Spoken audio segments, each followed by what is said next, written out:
മറ്റെല്ലപ്പൂ എന്ന് വേണം ഞാൻ ജനകീയമ്മ നിങ്ങൾ എൻ്റെ പാട്ട് പാടിയെന്ന് വെച്ചാൽ ആളുകൾ എന്നെ ആക്ഷേപിക്കും. അപ്പോൾ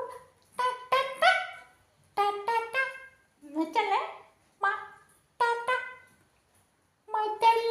അതിനകത്ത് തന്നെ അതുണ്ട് ഉണ്ട്. അപ്പം നമുക്ക് എന്ത് പാടാം?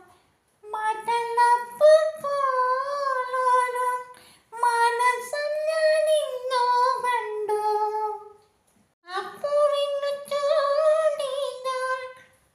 അങ്ങനെ ഇത് ഞാൻ പറഞ്ഞത് ഞാൻ കഴിഞ്ഞ ദിവസം ഇങ്ങനെ റീൽസ് കണ്ടുകൊണ്ടിരുന്നപ്പം ഒരു സ്റ്റേജ് പ്രോഗ്രാമിൽ ചിത്രമാമും എസ് ജാനകി മാമും കൂടെ സ്റ്റേജിൽ നിൽക്കുമ്പോൾ മാതളപ്പൂ പോലെ ഞാനൊരു മാനസം കണ്ടു എന്നുള്ള പാട്ടിനെ വിശദീകരിച്ച് അന്നത്തെ കാലത്ത് എങ്ങനെയാണത് പാടുന്നതെന്ന് എസ് ജാനകി മാം ചിത്ര മാമിന് പറഞ്ഞു കൊടുക്കുകയാണ്. എനിക്കത് ഭയങ്കര അട്രാക്റ്റഡ് തോന്നി. കാരണം അത്രയും പ്രായം കഴിഞ്ഞിടയ്ക്കത്തെ സംഭവമാണ്. അത്രയും പ്രായമുള്ള ജാനകി മാമിൻ്റെ വോയിസാണ്. അപ്പം മാം ഞാൻ നോക്കുമ്പോൾ അതിനകത്ത് ഇങ്ങനെയാണ് പറയുന്നത്.